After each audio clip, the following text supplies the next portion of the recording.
All right, so welcome to the Silicon Valley JavaFX user group. I don't actually have the camera up yet, Keith, so you don't have to worry about that. So we have events about once a month or so. Keith and I are the co-leaders. I'm Stephen Shin. I'm a Java evangelist for Oracle. Where do you work now, Keith? I work at Yapstone, which is what this t-shirt. Oh, you probably need the microphone if you want to say anything. Yeah. So I work at a company called Yapstone, which is over in Walnut Creek, and we do electronic payments, mostly for rental properties, and I got a few of my coworkers here today. And we are hiring, by the way. I'll do a little self-service announcement here. Excellent. Yeah. So if you want to work with Keith, talk to him. There are worse people to work with, like Chris. All right, and Stuart's our speaker. We'll get to him in a sec, but I figured that we would announce our sponsors and then also introduce some of our members. So Oracle's providing food and the venue. Linode gives us hosting. JFrog pays for our meetup fees. And we've got some pens. And we have pens from JFrog, and then we have a whole bunch of swag and stuff from various publishers and donations. And without further ado, let's switch to our camera shot. Okay, yeah, so that's a nice shot of me, Yeah. but let's introduce somebody other than me. Over here. Introduce Simon. Yeah, and work on focus there, Keith. Okay, Gilles Libordeau, Program Manager. Irene Rassman, PMTS at Oracle. I'm Thurman Adams. I'm a developer at Funtech. Jim Trezzo, working on Underwater Robots. That's a cool job. Peter Simoni, release engineer at LinkedIn. Anil Puliyaril, Java developer at Saba Softwares. Mike Talent, CEO of Object Wheel. Patrick, software developer at Yapstone. I am Keith's coworker. Chris Chin, also software developer at Yapstone.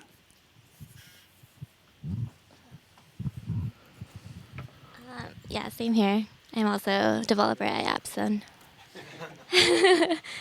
My name is Crystal. Dragomir Popovic, software developer looking for a job. So, yeah. Eric Vidalon, software engineer. Hey, this is Hussein. I'm a developer at Saba Software. Hey, this is Neeraj, developer at Saba Software. David Huang, software developer. My name is Andrew. I'm quality assurance becoming Java developer. My name is Irina. I'm quality assurance, and I'm going to start learn Java. All right, cool. Welcome, everybody. So as you probably noticed, we are actually broadcasting this. So you can find out more information by going to the website. We'll have the recording up later. Maybe I should actually post the recording from our last talk. Yeah, I'll get right on that. And we live stream all this stuff. So, if you, for some reason, can't make it to an event and you want to watch, you can watch on the live stream and then chat over the IRC chat. And if you have questions, tweet them to #nighthacking, especially for folks who are online. And if you'd like to participate in the IRC chat, it's, irc.freenode.net, #nighthacking for the channel. Okay, and without further ado, Stuart. Okay, thank you, Steve.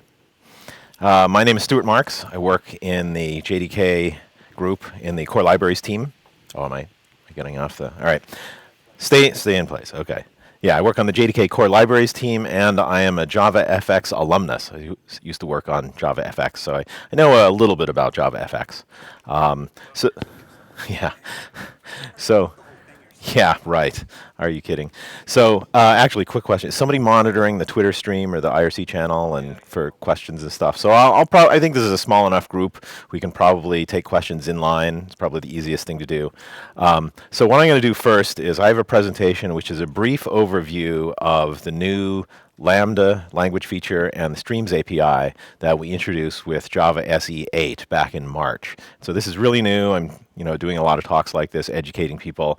It's a new language feature. It changes the way that you write Java programs. And so there's a lot of new concepts in here. So I'm going to give a brief overview of the language features and the APIs. And then at the end of it, I have a little bit of a tie-in with Java FX, where I wrote a little demo that does some interesting things, combining a bunch of features of Java 8, new language, new libraries, and also some Java FX stuff. All right. So what is a Lambda? A Lambda is a function. And so when you think about a function, it's like, well, what's the difference between a function and a method? Well, think of a function as a computation that takes some parameters and that returns a value. So it's it's a somewhat more mathematical concept. Although functions can have side effects, we really, for a variety of reasons, like to avoid thinking about side effects. You want to think about computations that compute based on input parameters and return some result. And that's not exclusively true. There's some things that don't return results, and there are things that have side effects. But that's fundamentally the way to think about functions. Now, if you think about functions, well, what's the difference between a function and a method? Well, in Java before Java 8, any computation had to be inside a method, which had to be inside a class, and the code had to be inside, well, the code was inside a method, and that method had a name. And you had to call that method by referencing the name and probably also the class in which it resides, or an instance associated with the class in which it resides. And so when we talk about lambdas, we're talking about a function that's not necessarily strongly connected to a named method in a named class. So it's a function, and once you've disconnected it from the from a close containment inside of a named method in a class, you can do things like take a lambda function and pass it around as a parameter, or return it as return value, or put it into a data structure. And you can actually start to do manipulation on functions, which is something that is quite new for Java. There are other programming languages out there that exhibit a much more functional programming style, where this kind of stuff is old hat. But in Java, this is all very new. All right, so I'm going to be discussing these new language features from the standpoint of using a very simple example. We have a plain old Java object, a person. It has some data elements and has a couple getters on it. Obviously, it's going to have constructors or setters or whatever. Let's forget about those. But we have a really simple person object. And we have them in a list. And a very simple programming task is, let's sort that list. And there's a library method called collections.sort, which has been existing for quite a long time, and it sorts whatever the list is. But the person object has no notion of ordering relative to another person object. And so the other thing we need to pass to the we need to pass a couple things to the collections.sort method. Obviously, we need to pass the list that's going to be sorted, but we also need to tell the sort method how to do the sorting, specifically, given any two person objects, how they can be compared, so that as the sort algorithm runs, it's going to do a bunch of successive comparisons on the person objects and then rearrange them so that they are in order.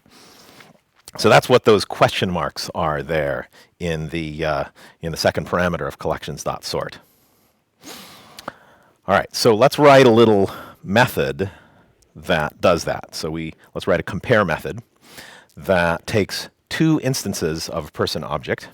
And so let's say, just for the sake of argument, we want to compare them by name. So we get the first guy's name, call compare to on it, and get the second guy's name. So compare to is a method on string. So basically that sorts these that compares these names lexicographically or alphabetically, if you will, and it returns an integer -1, 0, or 1, depending on whether the first is less, equal, or greater. Okay, so that's all pretty straightforward.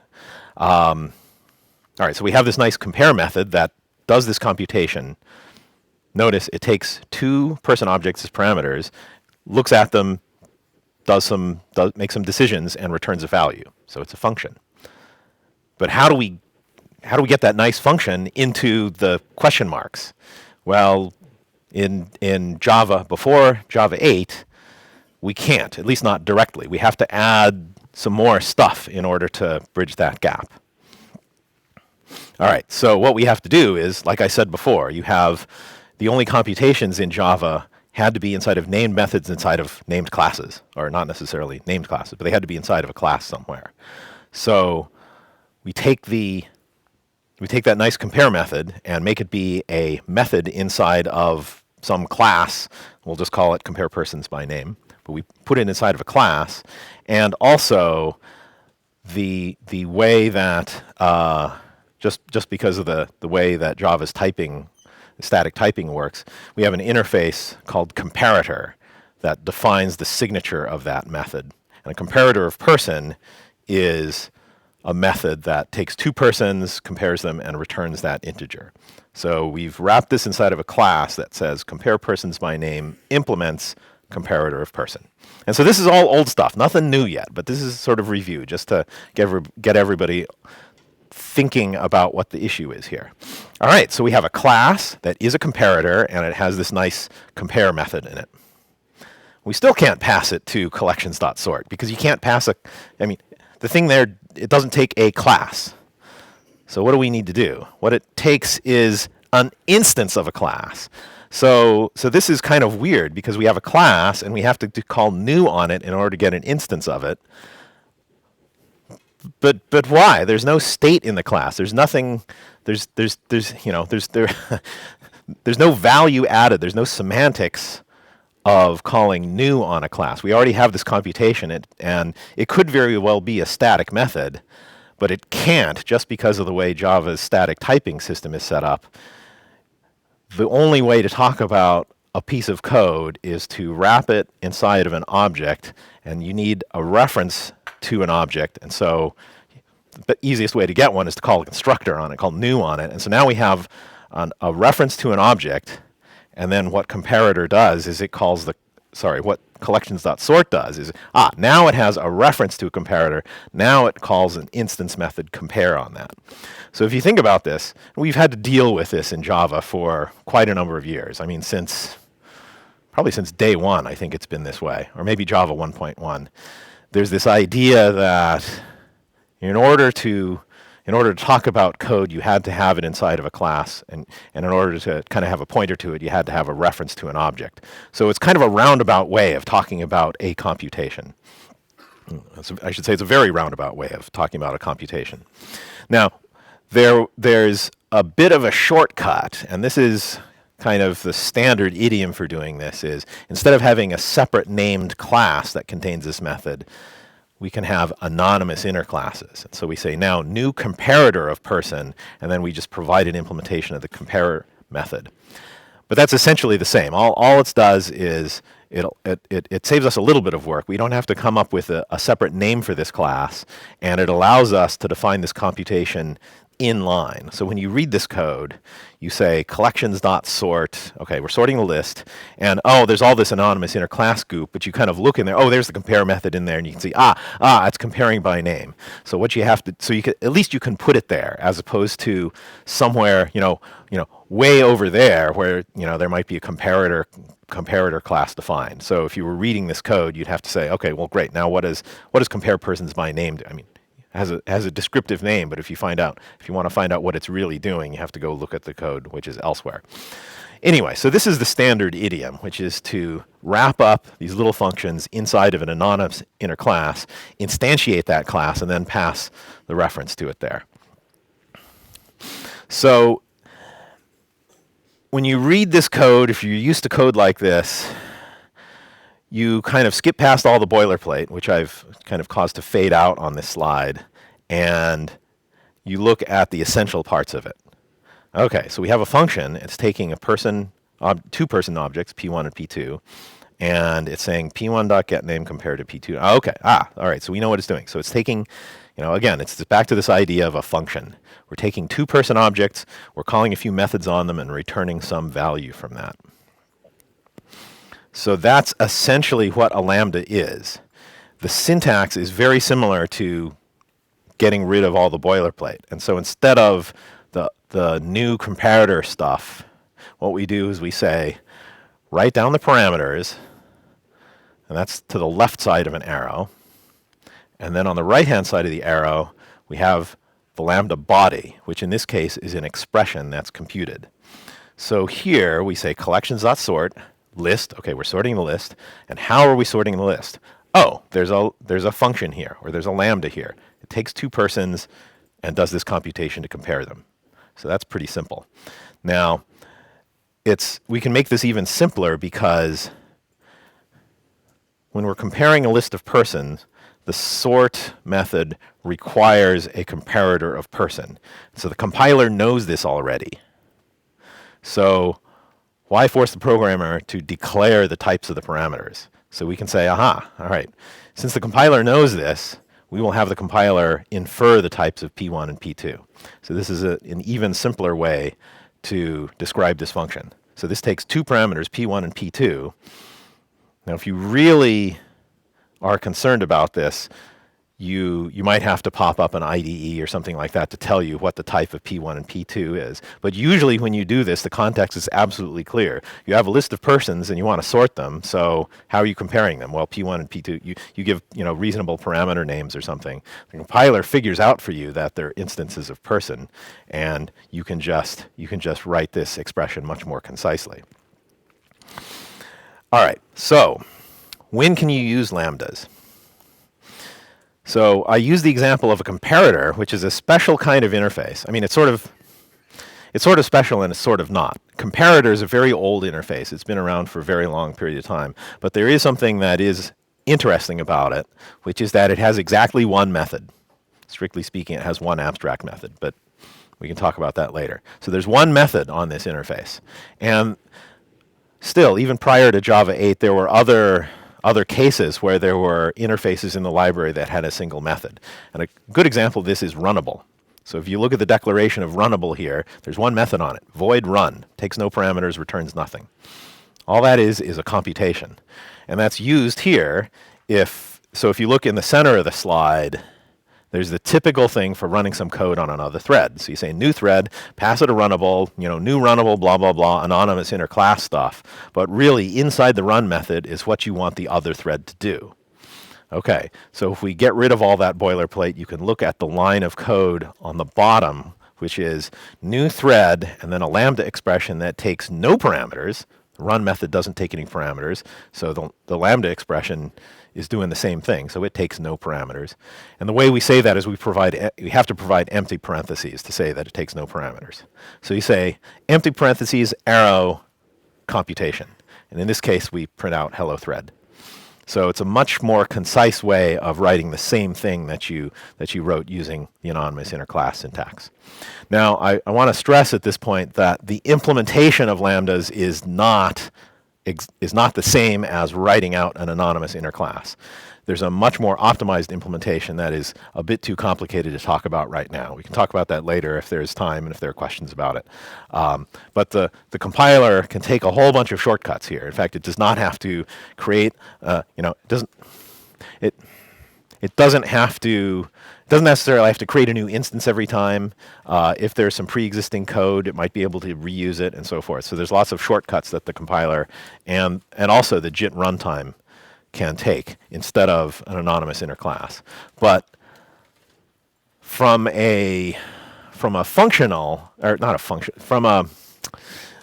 standpoint of looking at what it does, it is kind of like creating an anonymous inner class, because the usual reason for creating an anonymous inner class is you just want to pass an object that refers to some function somewhere. And so a lambda is a very convenient syntax for saying, oh, here's a function that I want you to run.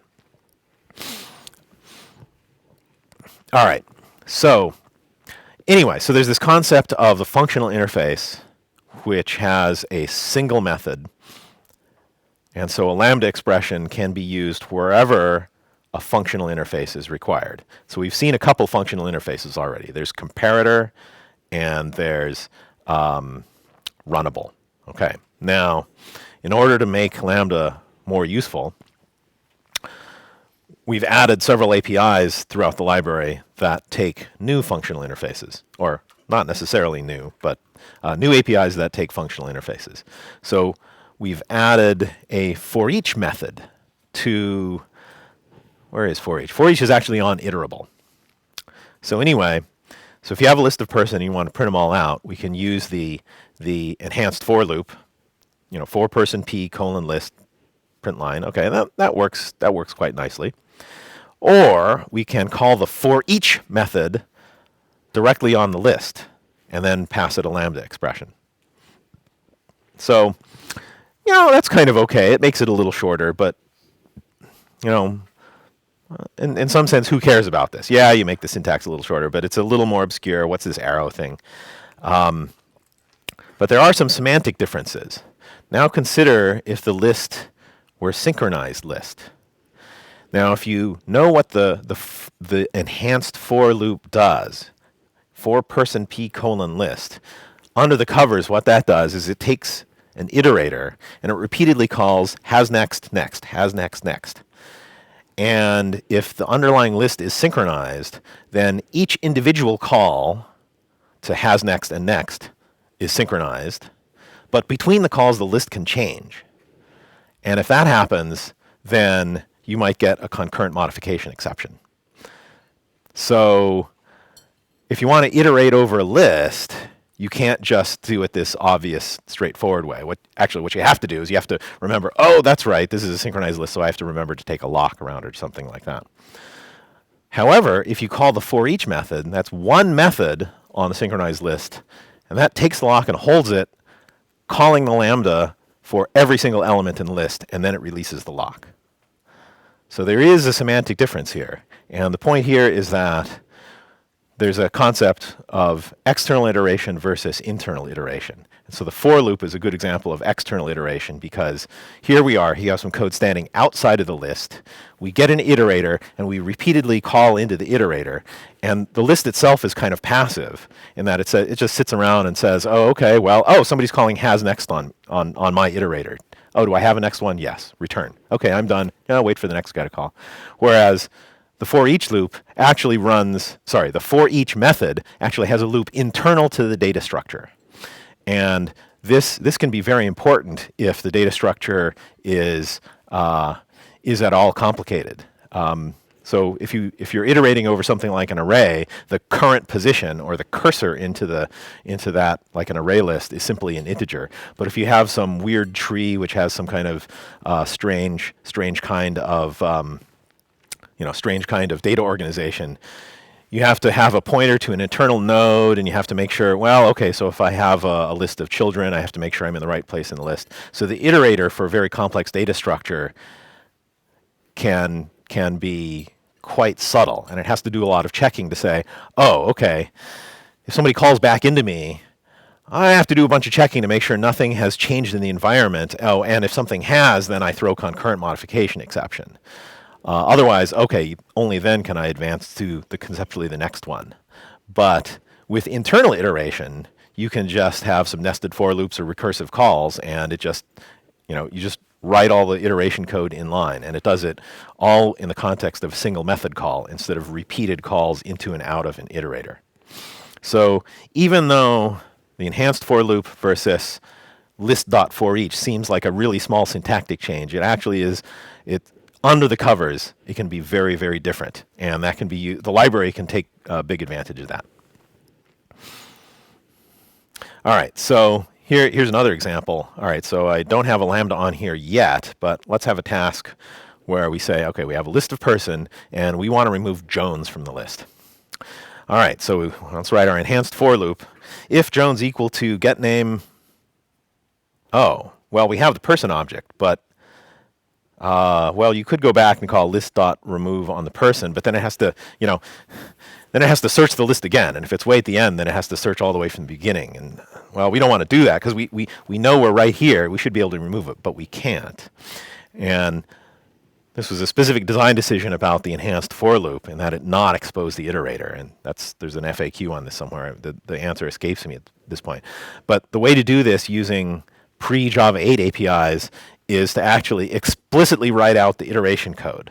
So we take the list, get an iterator from it, and step through it calling has, next, and next. And then when we get to the elements we want, then we can call remove on the iterator. So that goes in, and that's how to remove something from a list that you are in the midst of iterating over. And so, okay, that's not too bad, but it's like, what is that? 7 lines of code. 7 lines of code, and it's because you have to do the iterator goop, and it's a little noisier, and you have to parse through it for a while. And then you realize, oh, I see. It's looking and it's removing every Jones from this list of persons. Okay, so 7 lines of code to do that. Well, wouldn't it be nice if you could say, hey, list, remove everybody named Jones? And that's what the last line on the slide does. There's a new API on list called remove if, and it takes a lambda that returns a Boolean. And if that Boolean returns true, it's removed from the list. Done. All right, so here's another example of where we added a new API, replace all. Is this on? I forget if this is on collection or list. It might be on list again. But anyway, so we have instead of a list of person, we have a list of string here. And what we want to do is we want to say change all the strings in this list to uppercase. So again, you can't use the enhanced for loop. You have to write out the for loop using an explicit iterator, and then call the iterators. Well, actually, there's a different kind of iterator called a list iterator, and the list iterator has a set method on it. So that says, okay, so if you're at this point in the list, you can call set on it, and it replaces that element right there. So that's what that does. So once again, we can replace that loop with an internal iteration style of that loop using a lambda. So we say list.replace all, and then this takes a different kind of lambda. So since this is a list of string, what we want is a lambda that takes a string and returns a string. And so S is our string, and so S arrow S.to uppercase. You can imagine putting anything else on the right side that results in a string. So if you want to change it to lowercase, or if you want to change it to return only the first 3 letters, or S.substring, or whatever. You can imagine anything that you want on the right-hand side of that. And in fact, that kind of idiom where we say, write out a lambda that just calls a method on its argument is so common that we have a different syntax for that called a method reference. And so this is yet another new syntax, which is the double colon syntax. So this might cause the C++ programmers or the former C++ programmers in you to give a little bit of shake, because it is reminiscent of C++ here. So, but basically, this is a shorthand for naming a method, and it's not actually. I mean, I think it's 1 character shorter in this case. But there are some times where I need to come up with a bit of a better example here. But sometimes simply naming a method using this method reference syntax is a lot clearer than writing out a lambda. And I think it works both ways. Sometimes it's much clearer or simpler to write out a lambda expression instead of using a method reference. And I think since this is also new, we're working out the right kind of style rules for when to use method reference versus writing out a lambda. But it's another option if you want to pass a lambda that all it does is call some method. It's really nice to be able to just name that method. All right, so I kind of blithely glossed over this, and either you already know the answer, or you let me get away with it, which is I said something which was, we just added a method to the iterable method, or we added a method to the iterable interface. We added a method to the list interface. Well, we've never done that before, and the reason is that has long been considered, and in fact, it is an incompatible change. So if you were to add a method to an interface, then you could still compile and build a system. The problem is anybody who called that method wouldn't know if the implementer of that had been augmented with the new method or not. And you don't find out until runtime. So if you have a class library that you have a bunch of implementation classes that implement an interface, and then you say, oh, actually we left something out. Let's add something to this interface. And then you hand it to your users. Well, they say, oh, great, this is a nice interface. It has all these useful methods on it. Well, if you forgot to add an implementation of that method to every single implementation class, then you'd get, what would you get? Abstract method error. And so you'd have to do a lot of code auditing and so forth. And in particular, if there were third-party code that you did not have control over that implemented this interface, then you wouldn't be able to release your software until everybody was updated and so forth. So in general, in the JDK, we have avoided adding methods to interfaces for exactly this reason, because you can't guarantee that everybody has provided an implementation, and therefore you cannot avoid abstract method error at runtime. So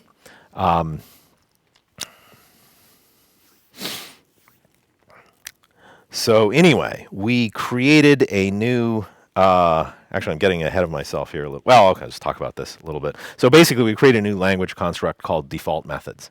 And so it enables us to add a method to an interface, but since it's, the new feature is that we can add the implementation along with the method declaration in the interface.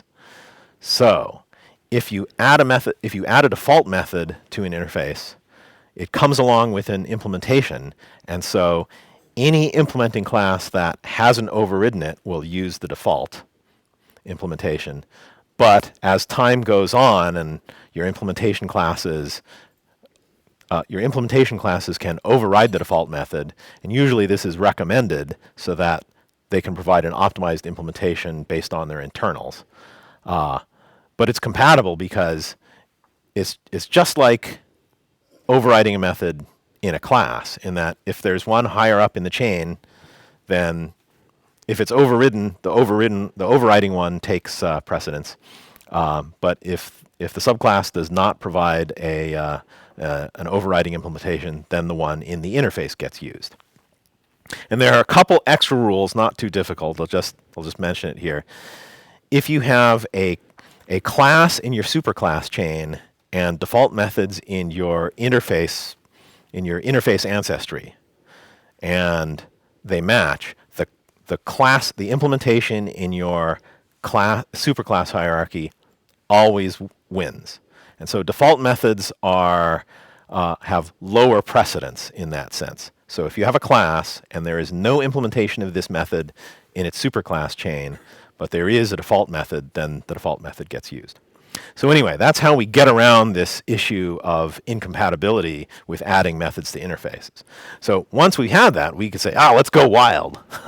let's add all these useful stuff that we've wanted to add to these interfaces all along. And so here these are the ones I talked about already. So there's iterable.forEach, collection.removeIf, list.replaceAll, and list.sort. And actually there are a bunch of others. I should get a catalog of these at some point, but so we didn't go wild. There actually is a problem, which is that if you were to, and in fact it's actually analogous to adding a method to a superclass. If you add a method to a superclass that clashes with something a subclass already has provided, then that is an incompatible error. And in fact, there's no way around it. You have to recompile the subclass. So what we did is we actually made judicious use of this feature in enhancing the interfaces in the class library. So we think these are generally useful. There are a couple places where we actually noticed some code bases that had subclass, say, list. And so we said, maybe we should choose this other name that doesn't appear to be used as much.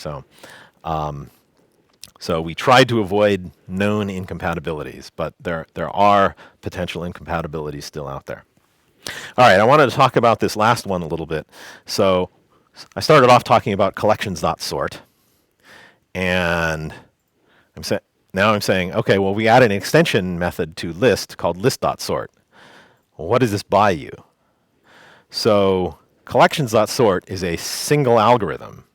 And what it has to do is it has to be able to sort any list. Now, it still takes a comparator, but that's not what I'm talking about. Collections.sort knows nothing about the internal organization of the list. And so, in fact, what it does is, if you look at the implementation of collections.sort, it runs through the entire list and reads it out into an array, and then it sorts it, and then it takes that array and then loads it back into the list, which is potentially pretty expensive. So it has to do all this extra copying because it has no idea about the internals of the list that is being passed. Now with list.sort, since that's a default method and it can be overridden by any particular list implementation, and in fact in our library we have done that, right? So array list, we have, array list overrides the sort method and says, ha, I have an internal array. I'm just going to do a sort in place. No copying. So that provides an optimized implementation there. So again, the theme here is it looks like it's just a little syntactic change, but in fact, the fact that we have added default methods to the language and we use them in the library means that the code is actually much more optimized than it would be otherwise. Okay. So now, I'm going to take a step ahead here. I've talked about various operations on collections like remove or replace all or whatever. But suppose we wanted to do some operations on collections, but we wanted to combine them somehow. Like, instead of replace all, maybe we want to replace only some of the items based on some condition. So there was like remove if that took some kind of conditional. And then there's set all or replace all that replaced all of them, but we want to combine these, like replace only certain ones. And if you were doing this using collections, you might have to write some nested loops with some conditionals in it and build up temporary collections, and you'd read some stuff out in a temporary, maybe sort it and then read it back out and process it and store the results in another collection or something like that. And so this is a common enough problem that we decided that it would be nice to be able to compose a bunch of these operations in a very flexible way. And so what we did was we came up with this idea of streams, which is a very fluent way of composing operations. Now, streams are not collections, and so it's a very, very abstract concept. And my best definition is a stream is a multiplicity of values. And that doesn't tell you very much, but there's a lot of information packed in there. Multiplicity meaning 0 or more. So you can have zero. It can have 0 values, or it can have 1, or it can have a finite number, or in fact, it can have an infinite number. So it's not necessarily bounded. And the second thing is I wanted to stress the point of values here. And in fact, this is Java. They are either primitives or objects. That still exists. But since we're moving over into a more parallel-based functional style world, it's best to try to distance ourselves from objects that can be mutated. Because when we do all these kind of operations like this, if you're changing the state of an object, if you are mutating it, then you have to think about, which thread is doing the mutation, or what order are these going to occur in? Because if you do this if you make this change and then that change, that might work. But if you do those in the other order, it might break. So instead, what I prefer to think about is to talk about values. So we have primitive values like int and long, double. But we also have value objects, like string is the best example of that. So string is an object, of course, but it's immutable. And so if you say substring, it doesn't change the string. What you get is a new string that has different contents in it. So a string is like a value type. So this is going to be very important in Java going forward. There's a lot more discussion going on about how to support values as objects better in future versions of Java. But the point here is that streams are very good at manipulating values. And if you write side effect code using streams, you can very easily get yourself into trouble. So we want to avoid doing side effects. Okay, so streams are not like collections. In a collection, if you have a list or a set or something, every single one of those objects or values exists and is contained within that set, and they all exist. Whereas a stream, those objects might be created on demand, they might be read off the network, they might be instantiated based on the previous one, they might not exist yet, or they might be a collection. So a stream is much more abstract. So the objects, we can talk about a stream containing objects, but it's not really the same kind of strong notion of containership that collections have.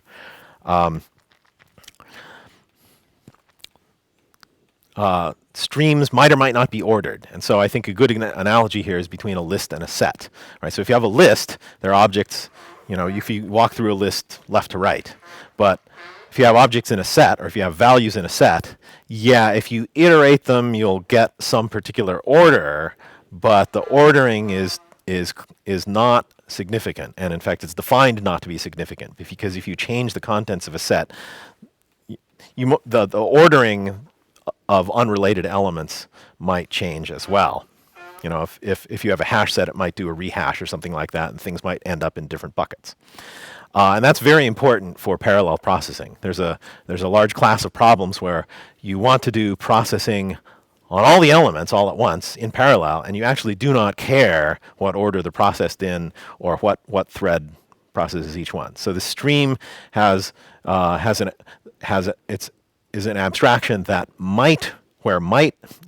a stream is an abstraction that might or might not consider ordering to be significant.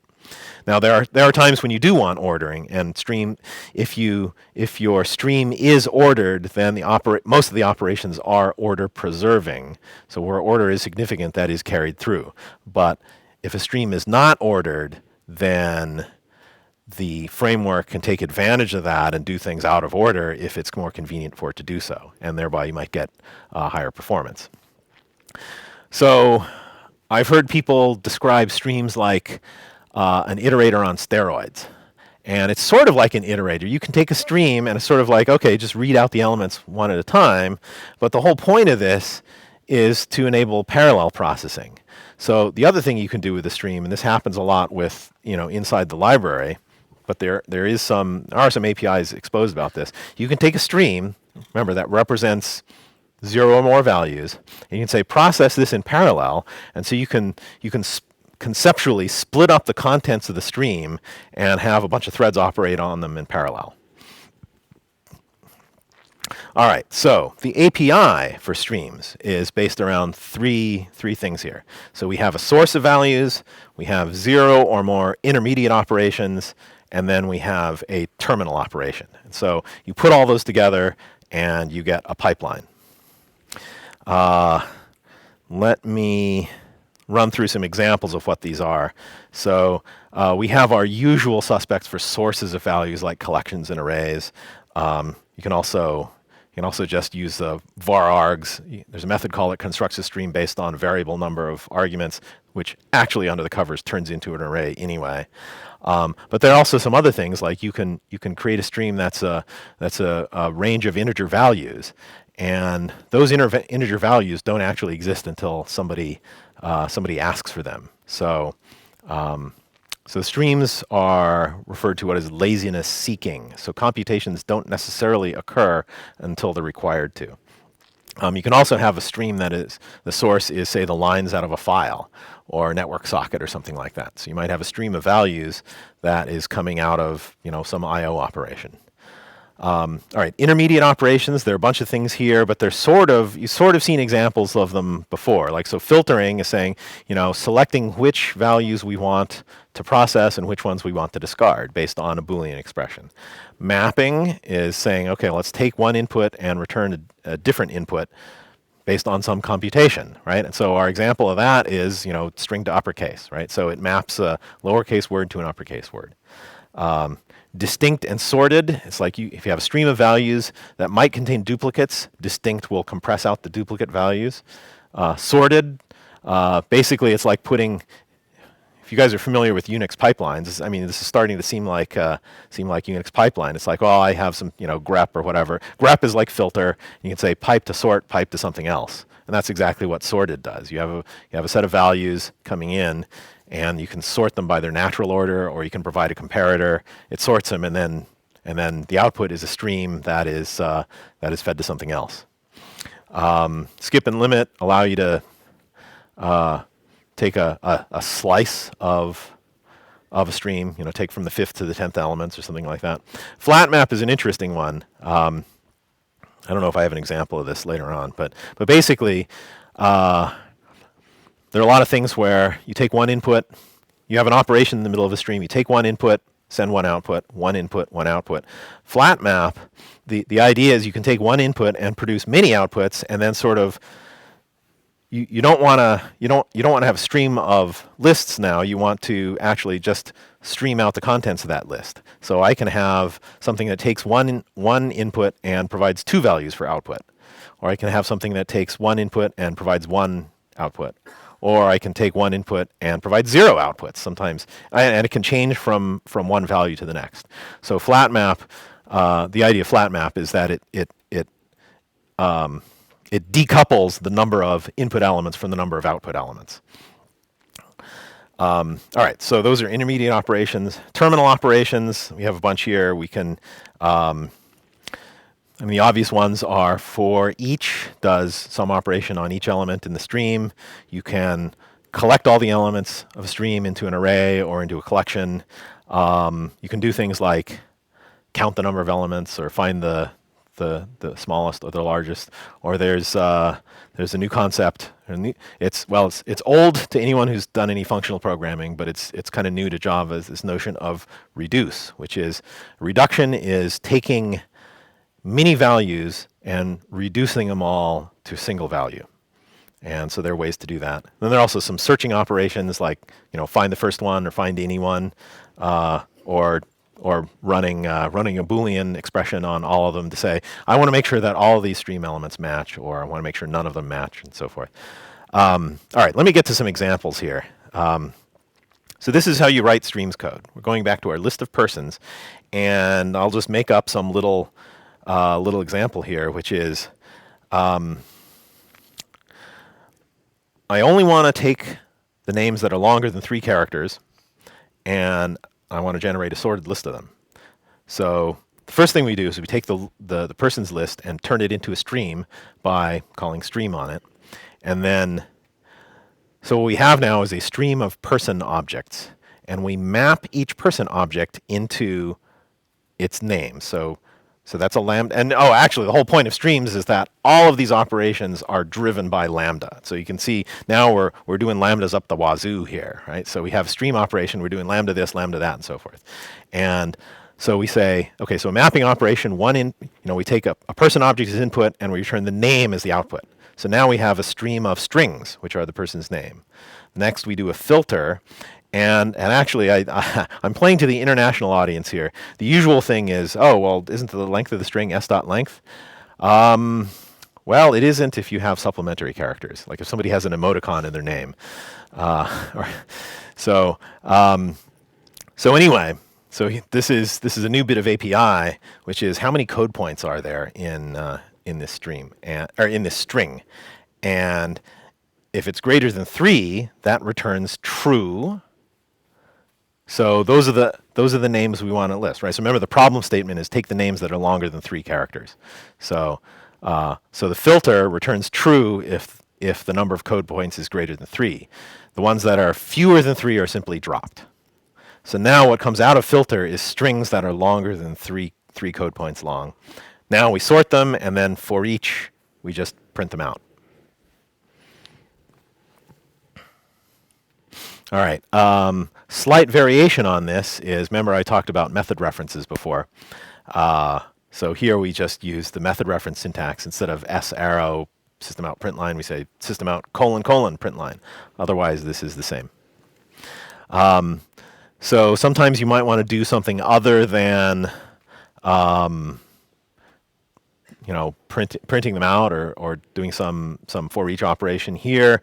There's a big API inside of collect, which I don't have time to discuss in detail here, but sometimes what you want to do is do some streams processing, and then once I'm done with them, then I want to send all the results into a new list. And so that's what this does. So we say, we have a pipeline, and if the last thing is collect into, there's a new API called collectors, and what that does is that's a function that consumes its input and returns a list that contains that input. So we have here a list of strings sorted names. I should say sorted names longer than 3 code points. All right, here's a different kind of example. It does a mathematical computation. So bunch of things going on here. But basically this does the Taylor expansion for pi, which is a very slow way to compute pi. But what we want to do is say, well, how do you compute the terms of this? You can say, all right, let's take the numbers. Well, we don't want to run infinitely because we want the computation to stop at a certain point. So let's say take the numbers 1 to a billion, and we are using longs here. So a long stream is a stream, but instead of a stream of objects, it's a stream of long primitive values.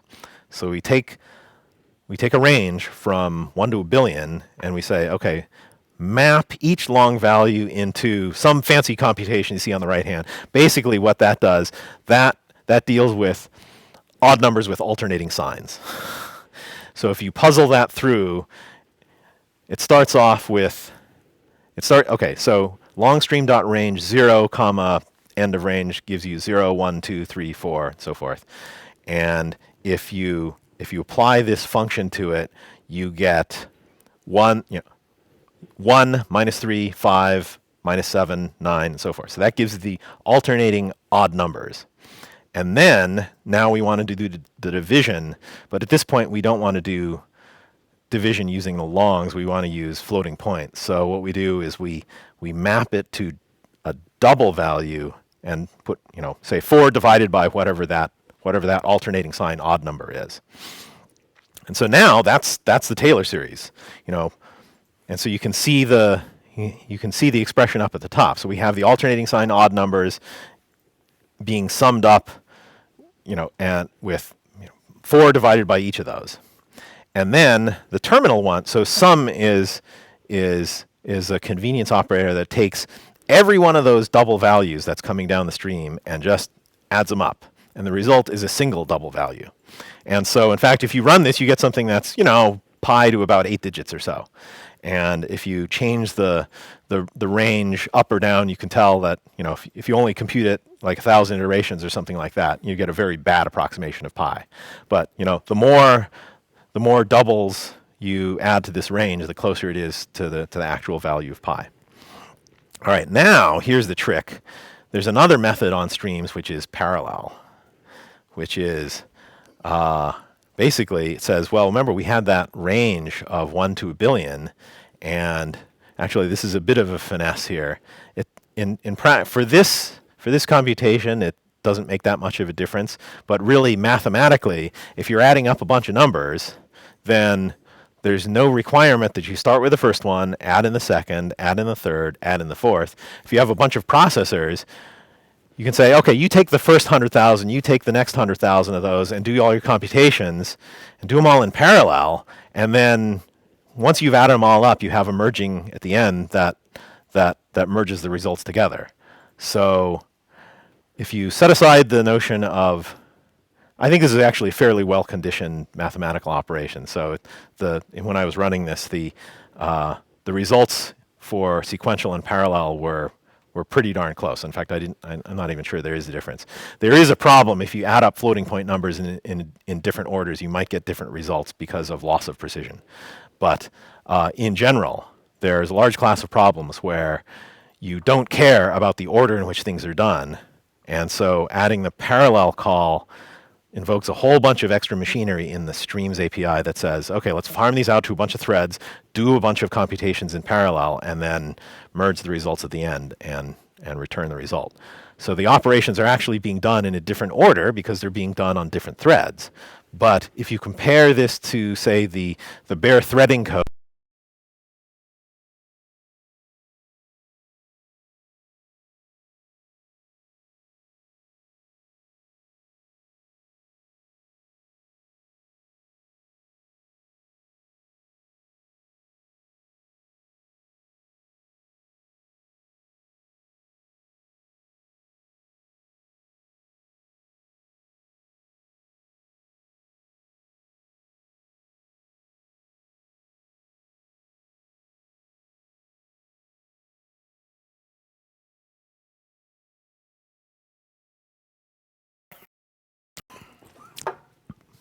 And we're back. You're back? Okay. All right. Well, I just, when did it click off? I think I was at my summary slide anyway. All right. So I talked about a bunch of this. I don't need to go over it very much anymore. But I think that the main thing is that, so adding lambdas to the language lets you talk about, from the language level, it lets you talk about functions and computation in a completely different way from the way you used to before. And what this enables programmers and library writers especially to do is write completely different kinds of APIs. And so our first example of that is Streams API, where we say, let's compose this chain of operations that are all parameterized by lambdas. And so if you can imagine, actually, a very few people used to do this. Before lambdas, they would actually write libraries like this that used anonymous inner classes. And, it was useful, but it was also horrendous to program because you're constantly creating all these anonymous inner classes or stuff like that. But lambdas makes it really easy to pass hunks of code around and as parameters, return them as parameters, compose operations together, and it changes the way you program. All right, so let me post some links up here. I can come back to this later, but this is all the usual stuff. We have a bunch of stuff on oracle.com. We have some tutorials. The source code, this is all done in the open. This is OpenJDK. So you can actually go to OpenJDK and pull down the sources and look at it, see how it's implemented if you want.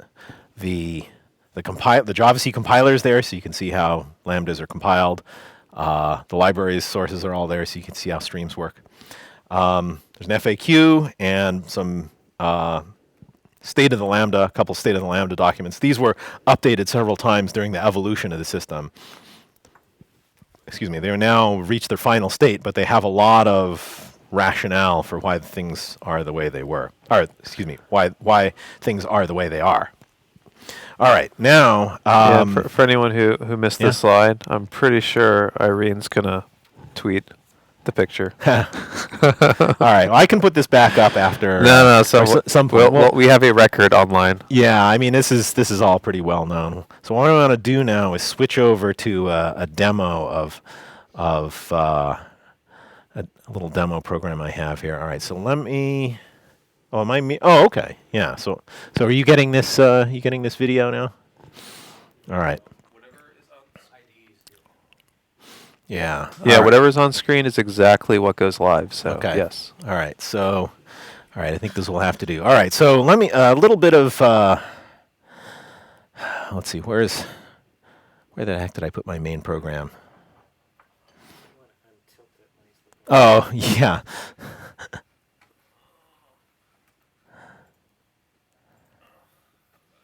So let me tell you what this is doing. So, all right. So this is a real, this is one of these little tasks you have, in your ordinary, ordinary day-to-day activities. What I wanted to do is, so our bug database is Jira, and and Jira is nice because there's a very flexible querying and filtering language, and you can generate a lot of charts and stuff. But I wanted a chart of historical bug data in different states, and Jira could not give that to me. So it gives you a canned set of charts, but I wanted to create my own chart. And so I've done this in the past. Okay, this is pretty easy. Just take your query, extract the results. I'm an old Unix hack, so grep or awk, cut some stuff, cut some columns out, or do some, sed to do pattern matching and stuff. And then send the results to plot. Or maybe now that we're in the 90s, everybody has Microsoft Office. You roll it into a CSV file and bring it into Excel and tell Excel to create a chart from that data, and you can produce a pretty chart. And I was about to dive into this yet again. I don't know how many times I've done this sort of thing. And I said, wait a minute. Java 8 can do all of this. So I wrote a program, and it was actually, I was going to dust off my Perl skills. Like, oh, how did you do, I always have to look in the manual again to figure out how to do particular kinds of things. So I said, well, I can do this all in Java. And so I'll just show you a little, where's my, when it resized, here we are. When I changed my screen resolution, it made all my terminals 6x8 or so. Okay, so this is the output of my query, and so it's this XML stuff. And what I really wanted to do was,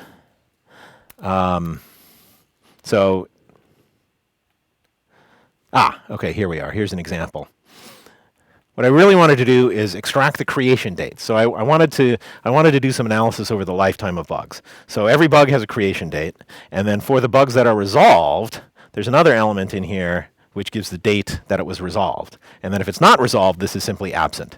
So for every bug, get its creation date, and if it's resolved, get its resolution date, and then put that on a graph and get a running count of the number of open bugs on every day in the past. So that's what the task is. So I didn't do XML parsing for this because it turns out that this is all line-based XML. So I did this cheap hack of saying, oh, okay, so if it has created .created in it, then that's the line that I want. So let's go back to my IDE. So what I do is, this is the core of it here. So I open a file and start reading lines out of it. And right here I say, okay, so for each line in the file, there's, okay, so up at the top, the, where's that?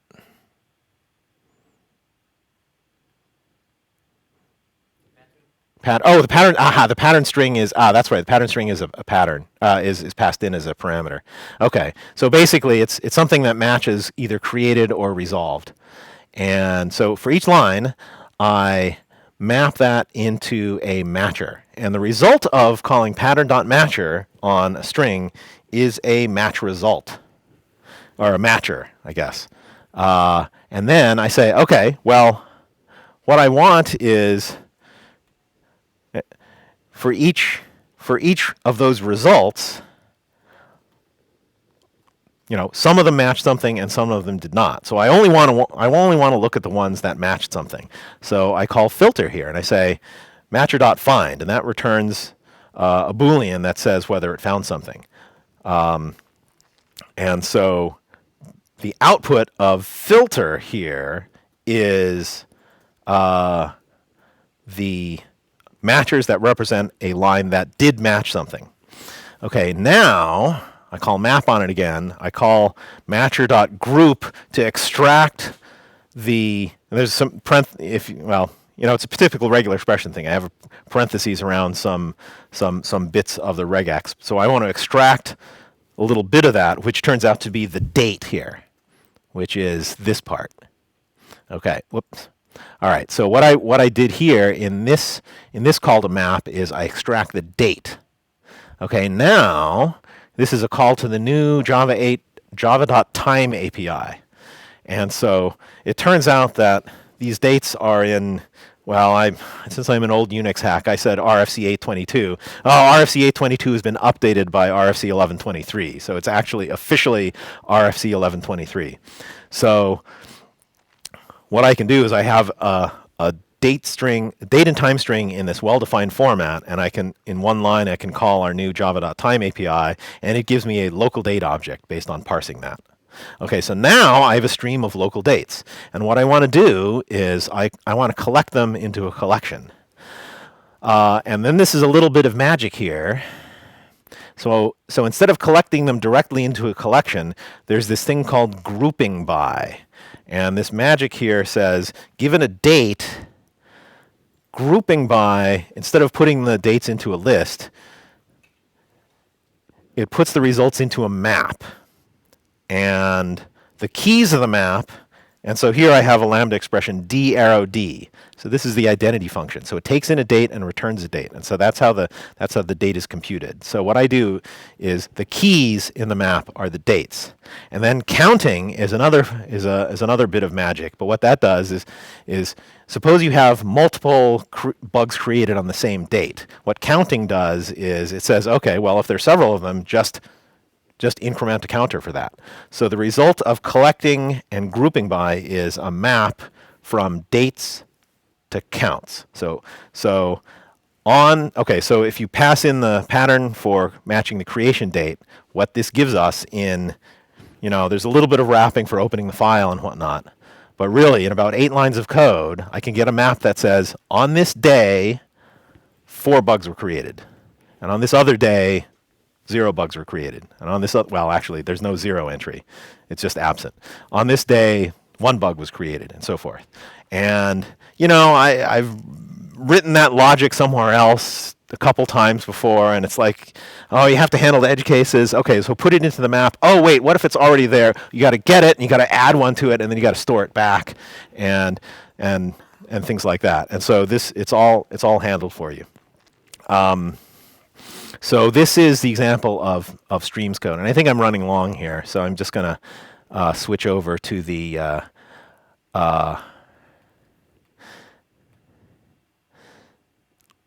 let's see, is this worth going through? Okay, so that was the bug dates thing here. So I have two mains here. One generates a CSV file, and so basically I ask it to generate the code and just print out comma-separated data. So that's pretty simple. But then I have a Java FX program here, and it's a lot more complicated. But if you're a Java FX programmer, it's sort of, you know, usual Java FX stuff where we say start, set, get the stage, set the title. But now I'm going to be doing some charting stuff. So I create some number axes, set the chart title, blah, blah, blah, blah, blah. But the work is done here. So I call the same bugdates.generate, and it gives me this data. And what I do is I've written a little Lambda expression here that converts it into data for an XY chart. And then once I've done that, I plug it into the scene and, show the stage. So let me run this, and you can see what it looks like.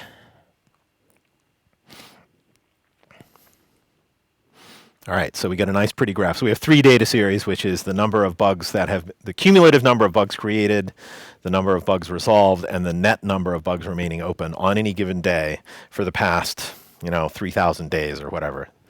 So the bottom axis is time-based, and the different colors are the number of bugs created, number of bugs in any particular state.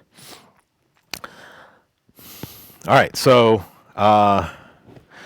Steve, you want to switch over to your demo now, or you want to? What do you want? Yeah, we can switch, but this might also be a good time for questions. Okay.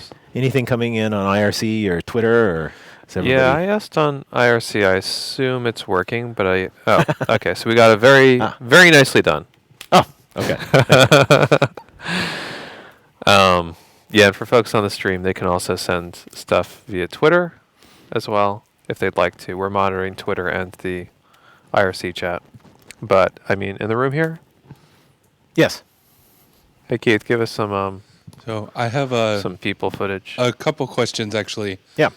First, can you go a little bit into more detail around the precedence of inheritance, specifically around the default methods? Yes. And if you have multiple interfaces, right, with the same default method, how are we dealing with the diamond problem? Right. Okay. Yeah. Good question. All right. So that went out. Yeah, you got a mic. Okay. So really there are 2 rules. I glossed over one of them. So one is class wins. So suppose you call a method. Okay, so you have a class, and it has a superclass and multiple interfaces. And if you look up in all the ancestry of the interfaces, you might find default methods. And of course, you might also find the same method if you go up the superclass chain. So first rule is class wins. So if the method is found in the superclass chain, that's the one that's called, and any default methods occurring in the interface hierarchy are overridden. Now, let's say there's no method in the superclass chain, and you have multiple default methods occurring in the interfaces that are inherited. If you have an interface that extends another interface, then the most specific one wins. So if you have, and that's kind of obvious inheritance rules. So if you have a sub-interface that overrides a default, it has a method. Sorry, if you have a sub-interface that provides a default method, that overrides one in its super interfaces. Okay, so that covers one set of cases. And then another one is if you go up different paths in your inheritance hierarchy. And if you find multiple matching default methods, that is a compile time error. There was a bunch of discussion about, oh, well, let's see, how, maybe have some metric about how far up the inheritance tree you go, or which was rejected. How about the declaration order of interfaces, right? And yeah, okay, some shaking heads here. I think C++ does that, right? So there's this left to right ordering, and so you can get all kinds of weird effects. We said, no, we do not want to make. I mean, that's never been the case in Java, that if you inherit multiple interfaces, there's no semantics to the ordering of that. They all get they all get combined equally. And so if your default method occurs in multiple paths up your interface inheritance hierarchy, that's a compile time error. And so the class that introduces that must disambiguate. And so it has to provide its own overriding method, and then there's a way, if it wants to call a superclass, there's a new syntax for saying, if you have interfaces x and y, you can say, I think it's x.super, to say, I want to call my super interface's default method on the x interface instead of on the y interface. So okay, I have a related question. Okay. So what if you have something which was compiled against interfaces where only one of them had the default method previously, and then one of these super interfaces which existed in, let's say, another library, they added the same method, which is now a compilation error, but assume the class was compiled before the change was made. So I think you have to be a little more specific. So there are actually a couple cases there, because you have to start talking about binary compatibility versus source compatibility. Yeah. So the typical problem is, suppose you have a method that has I'll just make it up. Suppose you have a method x that has a return value of string, and then that has a sub interface. Somebody creates a sub interface that defines method x that has a return value of int. So if you were to try to compile those, try to compile those together, that would be a compilation error, because you cannot override a method and change its return value. However, that case can occur in separate compilation. And that is actually binary compatible, because if you look at the bytecode level, methods are disambiguated by parameter types and return value types. So when you do an invoke virtual, then there's enough information there for the JVM. It depends on which, what your code was compiled against. So that situation, even though it's incompatible at the source level, if you make those modifications in separate compilation and then combine them, the VM can disambiguate them. Was that the case? Yeah. Okay. So it was a binary compatible. Yeah. Well, it's a binary compatibility question because you're pre-compiled the Right. source, which depended upon the Right. diamond case. Right. And in fact, I think that's the same in classes as in interfaces. I think there are a bunch of wrinkles which the details of which elude me, which come up in interfaces because there are just some extra cases and there's some subtleties there. But that's the gist of it. This is really an edge case territory here. So Yeah. But that's the fun part. All right. Other questions? Any other questions? Also, okay. how would you write a method signature that would accept a lambda as a parameter? Oh, yeah, good question. So when you're writing a method that wants to accept a lambda, basically you're taking an instance of that functional interface type. And so for instance, like if you look at the definition for the thread constructor, it takes a runnable. And that's it, right? In fact, you can't tell. So if you're writing a library and you're accepting something as a parameter, all you do is write it's like it's an ordinary parameter that is taking a reference of some interface type. And if that interface type is a functional interface, meaning it has only one abstract method, then callers can write a lambda. And as the callee, you just have a reference to an object that implements that interface, and you can call the method on it. You can't tell. And so, in fact, you can't tell if the call. So if you set it up this way, your intent might be, oh, anybody can write a lambda and pass it in here, and that's good. But you can't tell if they wrote a lambda, or if they passed you an anonymous inner class, or if they instantiated an ordinary class that happened to implement that interface. As far as you're concerned, you have a reference to an interface, and you just call a method on it. Yeah, so there's I forgot to show it because there's nothing going on the callee side. I mean, it's completely it's very ordinary.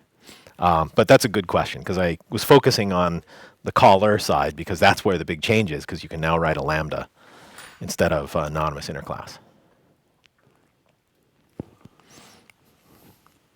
Yes, question. Pass the mic behind you.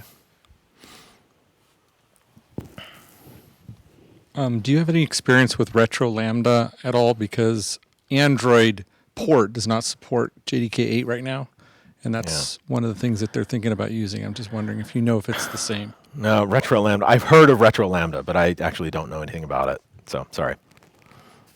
Yeah, I mean, I use that for one of my applications to take, well, what I'm going to show you now and get it working on Android.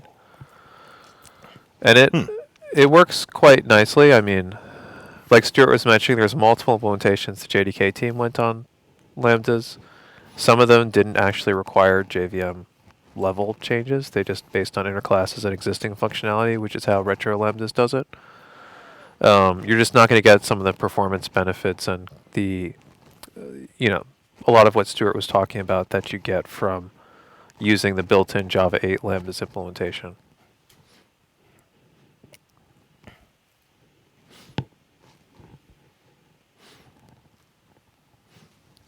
Question. So besides streams and Java FX, what other major libraries are extensively using lambdas in Java 8?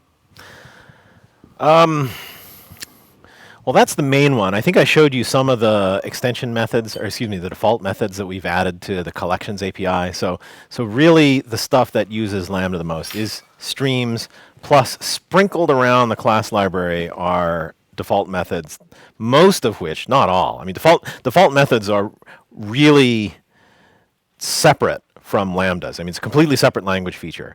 But we found that since we really wanted to change the way the library people program the library, a lot of the default methods were added in such a way that they accepted lambdas. And so the first part of the talk where it's list.removeIf and list.sort and those guys. So there are a lot of default methods that accept lambdas.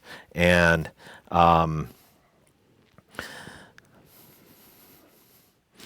I don't think that there is that much extensive use in the rest of Java today, because it's new enough that we haven't yet gone through and updated all the other APIs to use lambdas. What we did do, actually, there was this idea. I mean, obviously, we want to do that, and we did some of that, and we started off calling it lambdafication. Which is, okay, let's upgrade the APIs to use Lambda. And we quickly realized that we didn't actually want to do, I mean, sometimes lambdafication was the right thing, but what we really wanted to do was streamify things. And so what you'll find sprinkled around the libraries is in many, and there are some places missing still, but in many places where there is some notion of, getting multiple values or multiple objects, what those things would do in the past, what those things would do is return an array. And sometimes arrays are difficult to deal with. And in some of those cases we said, okay, well, since we're returning multiple objects, let's return a stream of them. And then, now you can just do all this filtering. So I want the ones that only match some criterion. So you get the stream and you filter it and off you go. Whereas before, you'd get the array, and you have to step through the array and say, okay, well, either process each one or conditionally load them into a list and then do some processing later on and all that usual stuff. So there's more to be done. I think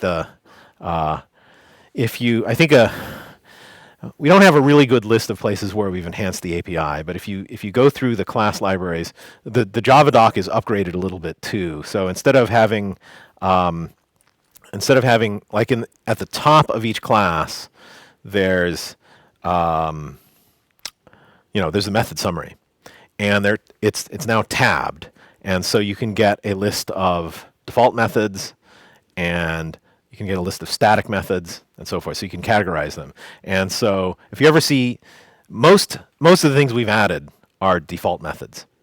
And so if you're looking at like the collection classes and you hit the default methods tab, it's kind of surprising what you find in there. And occasionally I still stumble across something. It's like, oh, they added that there. Oh, that's really cool.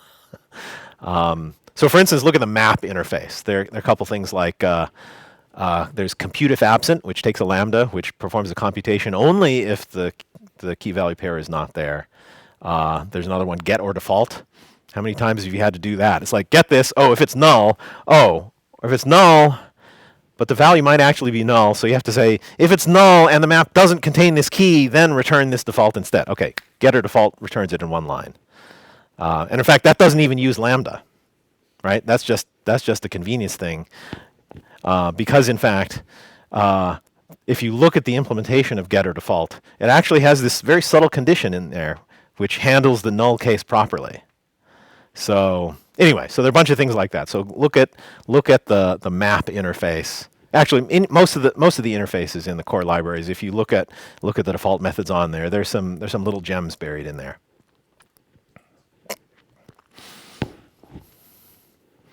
Any other questions?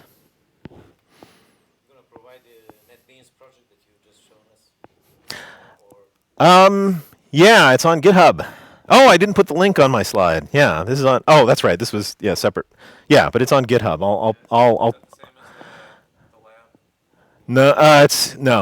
I'll tweet a link to it. Okay. Yeah, and his Twitter handle is just his name, @StuartMarks, if you're not already following him. So what I was thinking, because we have a little bit of time, but I realized actually I have more stuff I can show, and we don't have a talk lined up for next month. So save it for next month. So what I was thinking we could do. So this is some of the stuff which I was using for my motorcycle tour. So I have a demo of Java running on Lego Mindstorms, some development boards, and the Duke Pad, which is a homebrew tablet. And then, like we were talking about, retro lambdas and running on Android. So I have an example of running on Android with retro lambdas and a Java 8 example. And that's actually the other thing I wanted to talk about today was to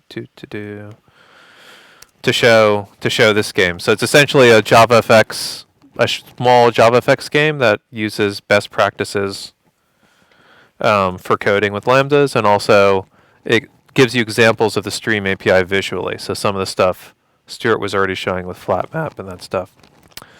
So how about, like, I'll bring all my toys and then we can do a meeting beginning of July?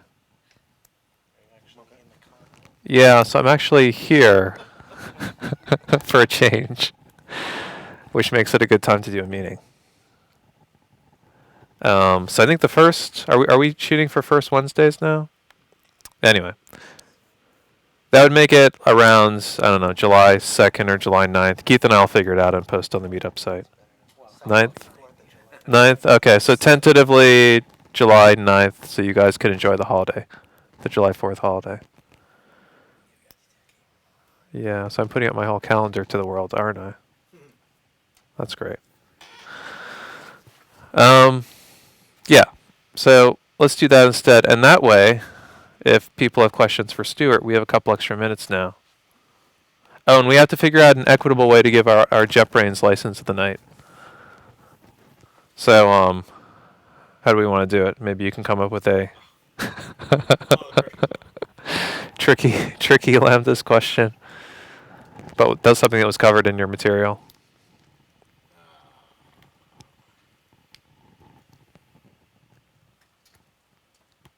Sorry, I don't have any good ideas.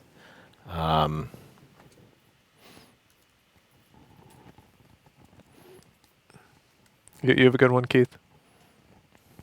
A zinger?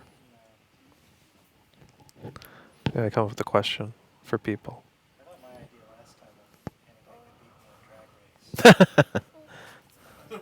Yeah, so how many IntelliJ licenses do you need, Keith?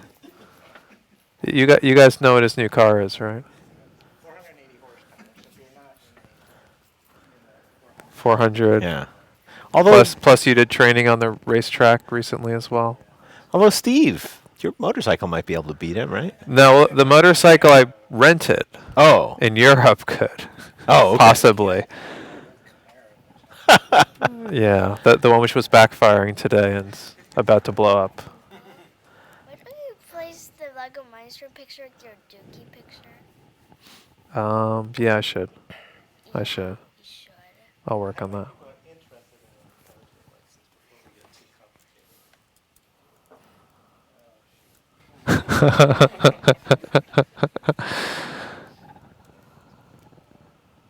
All right, I'll ask a random one. So which interface is the replace all method on? All right. Yes, winner. Actually, I looked it up after you mentioned it. He said it was either on list or collection, and you were leaning towards list, and you were right. It actually is list. Okay. So we both answered the question. You were right, and we also answered a question during the presentation, which we weren't sure about. Very good. Yeah, we skimmed past it, but okay, cool. Congratulations. All right. All right. Now with that, any more questions? Yeah.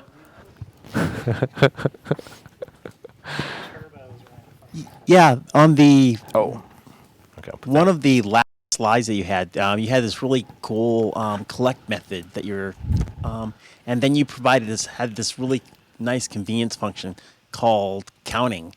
And how do you add other functionality like that, or is that just you only can use the ones that are supplied? I know that's the wrong answer, but I'm guessing. Oh, are you? I'm rejiggering. Okay. I see. All right. But if you have it up, it will pop up on screen shortly. Okay. Shortly-ish. Shortly-ish. Am I mirroring? No, you're up. Okay. Yeah. Where was that? That was over here. This one? Yeah, that counting. Yeah. Collect grouping by. Okay. There's a big. Okay. So I'll talk about this a little bit here. So there's a big. There's a big set of APIs underneath collect. Okay, so there's this idea that, and it's actually pretty complicated. In fact, you could give a whole talk on it, and one of these days maybe I should. So collect is a terminal operation on a stream, and the initial intent, and it does do this, the initial intent is to say, okay, well, we want to take the results, or we want to take the values coming down the stream and put them into a collection. So there are some So sort of the initial evolution of the API was, instead of having a general collect method being the terminal operation, we just had something like toList or toSet. And then maps are a little difficult because, well, we want to, how do you generate the keys and the values? Okay, so that was kind of the initial thing. And then what happens is, when you're API designers, you say, well, which instance of set, or which set class should we use? Because inevitably, if you pick one, somebody's going to say, well, I don't want that one. I want my own, or I want a different one. So we started saying, okay, well, instead of saying toSet, what we want is kind of a generalized notion of collecting the values and putting them somewhere. And what happened was this evolved into the notion of a collector object. And the collector object doesn't have any state itself, but it has some functions that describe a recipe for how to collect values. And so one of them is essentially a constructor for the data structure into which the values are going to be put. And so you can pass a reference to a constructor. Like if I wanted to collect all the elements into a hash set, I could say dot collect, and then inside there I could say collectors dot toSet, and then I could pass in the hash set constructor. Or if I wanted a tree set instead, I could pass in a tree set constructor. Okay, then now let's talk about maps. Okay, so there's something different going on. Right? So if you have a list and a set, okay, so those are pretty easy. You have those are kind of they're kind of linear structure. You just have values. Okay, so collecting into a list is well, actually, there's a bunch of complexity there when you consider how to do it in parallel, but let me not talk about that yet. But conceptually, at least, you can write a collector that says, okay, I am going to collect things into a list. So the library doesn't, I mean, I think by default it collects things into an array list, but there are some overloads that say, I want the caller to be able to specify what kind of list to collect things into. And in fact, I want the caller to be able to specify how things are added into this collection. So what you do is you start writing more lambdas. You can say, I want to collect things into a list, and you can pass a reference to the ArrayList constructor and a reference to the add method of ArrayList. So what that does is the collector says, okay, I have a value coming down, and oh, I don't have a destination yet. Call the constructor. Okay, so now I have a destination. Now, how do I add this value into this destination? I'll call the next lambda that the guy passed me, and it's the add method. And so you can imagine that if you have some fancy data structure that's not one of the standard list things, you could just write a few lambdas that specify how to construct a new thing of your own data structure and a recipe for how to add things to it. And in fact, on Stack Overflow the other day, I answered a question. It's like somebody said, how do you reverse the elements in a stream? So I had a variation of a collector that said, okay, well, I want to collect them into an array list, but I don't want to add them sequentially. I want to add them in reverse order. So if you say add 0, value, that actually adds it at the front. And so that has the effect of adding every element to the front, and it reverses them. So the effect is you get the list in reverse order. Now, maps. You have some extra stuff to do with a map, because when you want to collect things into a map, you have to pass a function that says, okay, I have a value coming down the stream. What key should it be stored under? So you pass in a function that says how to map, well, what function gets called in order to generate the key from the element that came down the stream. And then you also have a different function in general that gets called to generate the value. So there's a collectors.toMap method that takes two lambdas, one to generate the key and one to generate the value.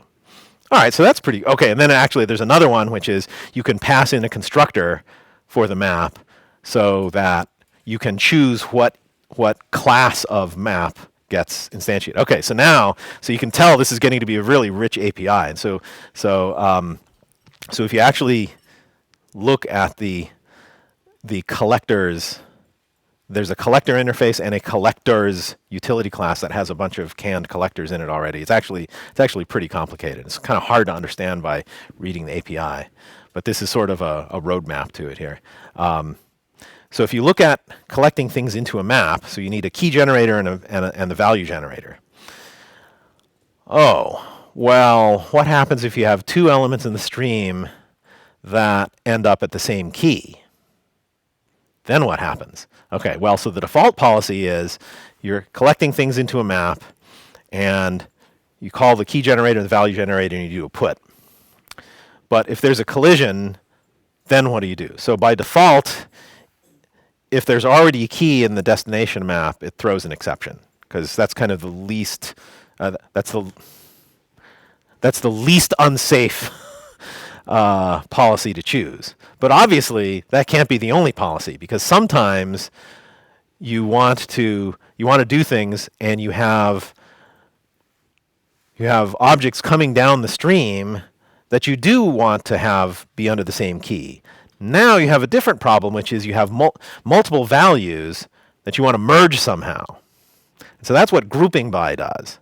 So grouping by, there's a single argument version of grouping by, which is just the key function. So you have a value coming down the stream, and it runs the key function to generate the key, and it puts an entry in the map for it.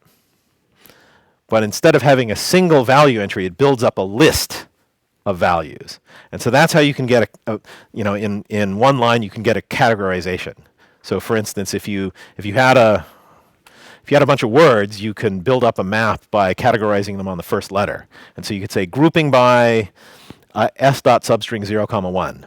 So you take the first letter of that, and that would be the key of the map, and then the value in the map would be the list of words that had that letter as the first letter.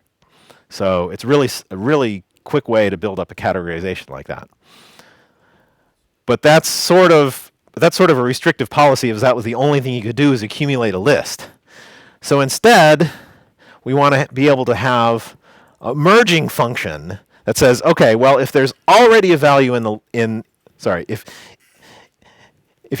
you run the value mapper and you put a key value pair in there, but there's already a value there, how do you merge them? And so that's what counting does. Counting says, oh, okay, actually we don't want to put the values in there already. What we want to do is, if we're putting the initial entry in, we just put a 1. But then if we get another key value pair and there's already a value in there already, it adds 1 to it. And that's something, so you could write out lambdas. Essentially, there's another extension method on map called map.merge. And that's what this uses, which is essentially it says, invoke this. If you want to, the problem with put is it simply overwrites what was there before. So often what you want to do is you have a policy where you have a key value pair. If that's not present in the map, you just put it. But if it is present already, you want to take the old value and the new value and merge them somehow. And so counting uses map.merge, and basically it converts everything to integers, and what it does is every time a new entry arrives in the same key, it just adds 1 to the value that's already there. And there's a whole bunch of other ones there, so you can do you can have all kinds of different policies for how to construct maps inside of this whole collector infrastructure. But that gives you a flavor for what's going on, because it actually is a fairly complicated problem, because you really want to be able to, you don't want to have the library set policy about what kind of map to use, what kind of set to use, what the merging policy is and stuff. So all of these things are programmable with Lambda. So there's the simple ones that provide some default policy, but if you want a different policy, you can, there's an overload that takes additional arguments that says, oh, in this case, call this Lambda to compute what would go there instead. So that's kind of what's going on under the covers there. Yeah, question. Let's see. Get the mic over there. This is regarding the streams itself, and it is regarding the parallel part that you were explaining earlier. So is it like multiple threads, or how is it implemented? When you say parallel, are you saying like there will be 2 threads, 3 threads? Right. What does happen there? Yeah. Okay. So let's see. Bit of history. Well, okay. So I think the simple way to do it is there's a thread pool. Basically, it runs the threads in a thread pool, and in fact in Java, actually it started in, I guess, Java 5, and basically there's this package called Java Util Concurrent. That was introduced in Java 5, and it's been enhanced several times since then. But basically, that provided, in the beginning of Java, there was threads and locks and wait and notify. And then so with Java Util Concurrent, there's some more abstractions for creating thread pools and dispatching tasks to thread pools. And then in Java 7, there's a different kind of thread pool called a fork join pool. So it's a thread pool, but what it is, it's a thread pool that accepts fork join tasks. And so the pool not only is just a pool of threads that executes things, but the point of a fork join task is that one of these tasks knows how to split itself. And so you can say, oh, I have a workload here. I'm going to throw a fork join task at it. And part of the creation of a fork join task is the ability to split the workload and to merge the results. And so in Java 7, if you had a parallel workload, like if you wanted to work on an array of something, the typical thing was have a fork join task that represented a range of the array, And then if the framework decided that it would be split, you could say, oh, I'm going to split my range in half, and then create 2 fork join tasks out of that. And then some splitting would be done, and then there would be intermediate results, and then those intermediate results would be merged, and then there would be a a function that merges the results in the fork join task. Okay, so what does that have to do with streams? So streams, like I said, are a multiplicity of values. And so in the ideal case, you have a bunch of values that can be operated on independently. And so if you say parallel, what it does is that looks at the stream source and it says, oh, do you know how to split yourself? If you do, then it wraps a fork join task around it and submits that into fork join pool. And then the fork join pool looks at the number of processors that you have available on the system. And it says, oh, if you have 8 CPUs, then it's going to do enough splitting to keep those 8 CPUs busy. So there's no use. I mean, if you have a million elements, there's no use splitting that up into a million separate tasks, right? And running a million threads or something like that, right? So what it does is it splits it down far enough. And I think there's some policy about how far it splits, but I think it splits like 1 extra level just to make sure that there's enough work for each of the threads to work on. Yeah. Factor of like, I think 4 or 8, which it uses in the code. Yeah, I don't know the particulars of the splitting policy. And in fact, there's some heuristics in the splitting policy as well, where it works for a broad range of things, but it's actually not that difficult to come up with things that kind of don't fit the profile, and as a result, those don't necessarily parallelize all that well. But that's kind of the art of parallel programming, which is, how do you figure out how to keep all your CPUs busy? But the main effect of this, all these, so anyway, so this is all built on top of the fork join framework. And so if you look at Java 7, and I think there still is an example I think it's in the class doc of the fork join pool. There's the simplest possible example of using a fork join pool to run something in parallel, and it's like 20 or 30 lines long. And doing anything reasonable in a fork join pool involves a fair amount of bookkeeping, because you have to write a fork join task, and there are a bunch of methods you have to implement to figure out how to split yourself, and how to join results, and various ways to invoke things and whatnot. And anyway, there's a fair amount of complexity to take some arbitrary workload and then, modify it so that it fits into this notion of a fork join task, and which makes it splittable and mergeable, or forkable and joinable. That's really what that's all about. So anyway, if you have a stream of elements, then in the Java 8 Streams API, the streams framework itself is responsible for dealing with all the fork join tasks and submitting into the fork join pool. So what you see is, your values going in, and then they get processed by all the stuff under the covers, and all the merging gets done under the covers, and you just get your result. So is that a good enough detail for you? Okay, good.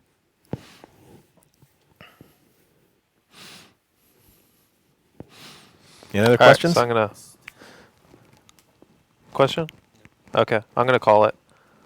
I think Okay. we've done a good job. It's All right. like 1 hour 45 minutes. So thank you very much, No, hour and a half. Stuart, Okay. for an excellent Thank you very much. presentation. Congratulations on our JetBrains winner. Everybody else is responsible. Oh, we have to give that away too. Oh.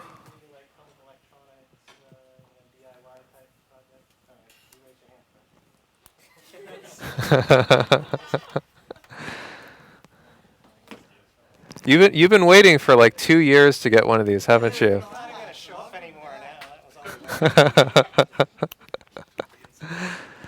All right. So, and our next meeting will be, what do we decide on? The 9th? The 9th of July. So, thanks very much for joining us. Have a good evening. Take lots of goodies home with you for your kids, coworkers, neighbors.